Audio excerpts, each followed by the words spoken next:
President Donald Trump's big budget law is expected to make the largest cuts ever to Medicaid, a program that currently provides health insurance for some 70 million Americans. As Lisa Desjardins reports, those effects will be felt in House Speaker Mike Johnson's home state of Louisiana, which has one of the highest rates of enrollment in the country. I bet you can't swing higher than me. A show of joy. Rita Noel and her son Reese, who's autistic, have a close bond. But for Rita, neither happiness nor health are givens. The single mom of 3 in Morgan City, Louisiana, works part-time and depends on Medicaid for health care. This is home for my primary care. I come here for all sorts of health care needs. Her family gets care here at Tesh Health, where doctors say Rita is becoming a healthier patient. So next thing you know, I'm gonna be saying, I'll see you back in a year because you're doing Doing good. But sometimes it took me repeat visits because sometimes I was hard-hit. She's among some 1.4 million Louisianans on Medicaid, the joint federal and state health program for low-income people and the disabled. The Republicans' big tax cut and spending cut law puts more of the Medicaid load on states and requires more of patients, from work hours to more frequent eligibility checks. Do you think that your Medicaid is at risk yourself? I do, and I often worry about that. She's worried about the additional paperwork falling through the cracks, and my grandbaby doesn't get the proper vaccination she needs to be able to survive by here. You know, my son won't be able to get the services he needs to thrive.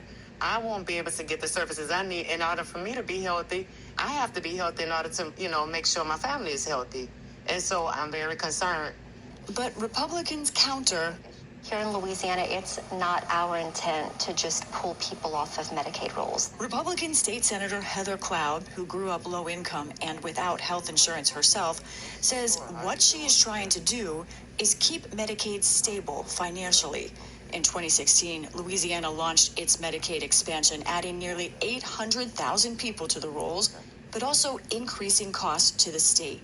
This spring, Senator Cloud sponsored a bill to increase eligibility and residency checks starting in January. That passed unanimously.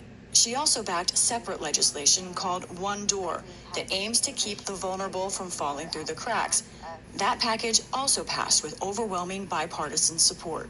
We're monitoring everything closer to see. But in clinics across the state, they're worried federal cuts mean at least some people will lose coverage in the next 2 years. Fewer people with health care coverage.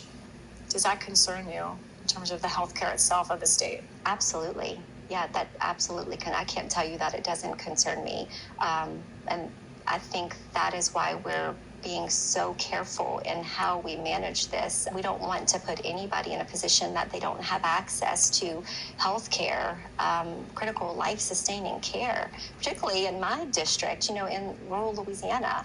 The stakes are especially high here in Louisiana, which is one of the most reliant states on Medicaid, and by almost any measure, one of the least healthy.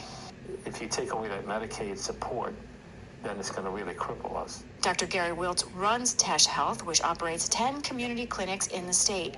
It provides care in rural areas where patients face significant challenges accessing larger hospitals. The clinic depends on Medicaid, which covers about half of the patients here, young and old. But Dr. Wiltz can't make related decisions like cutting back on future plans yet, because the Trump administration won't finalize some key specifics, like for work requirements, until next summer. He does feel sure of one thing. I do expect that some people will be kicked off the rolls, because they won't know how to navigate, or they may not have, we deal with a population that's not always the easiest to access. The practicality is the implementation of how that's going to play out. And to be frank with you, you don't know. The clinic's trying to reach patients to explain the potential changes, but still, patients like Brenda Harris don't know what to think. It's all a puzzle because you hear one thing, you see another thing on Facebook, then the TV say another thing, so it's all confusing. So it's like, I'll just sit and wait. Mom Rita Noel has more clear thoughts. She supports the idea of some work requirements, but with flexibility. She's still worried about what will happen to her and also about how the world sees people on Medicaid. I do believe that people think that most people that are on Medicaid, they don't work.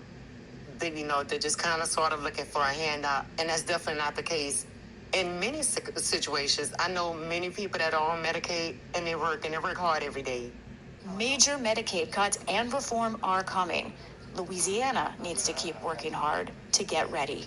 For the PBS NewsHour, I'm Lisa Desjardins in St. Mary Parish, Louisiana.